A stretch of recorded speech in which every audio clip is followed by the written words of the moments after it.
আসসালামু আলাইকুম। আমার শ্বশুর বলে মাছ গোস্ত কিছু ভালো লাগতেছে না। সে একেবারে কচু ঘাঁটি বলতেছে যে একেবারে কচু নাই।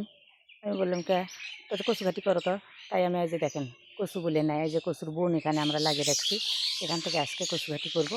এর জন্য আমি 1 মুঠ কচু কেটে নিছি। যে কচু আমি এখানে কেটে নিছি, পরিমাপ মতো কালাই আমি ধুয়ে নিয়েছি।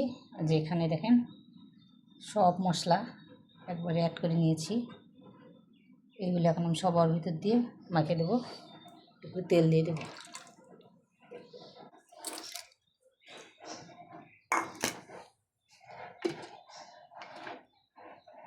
একটু মেখে দিয়ে আমি চলে দেবো।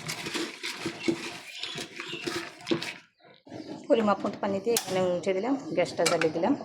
এখন কচুটা আমি ধুয়ে নেব। গ্রামে থাকি, বেশি কিছু কেনার লাগে না। আর আমাদের সব কিছু আবাদ করে আমার শ্বশুর। সিম, লাউ, পুরি কচু, তারপর পটল, আলু, এগুলো সব আমরা নিজেরই খাই। আর শাক তো আছে এমনিতে, এগুলেন আশেপাশে পাওয়া যায়। এই যে কচু আমার ঘাটি হয়ে গেছে, এখন আমি তেলানি করবো। একটা মানুষের আছে না, খালেও হাসতে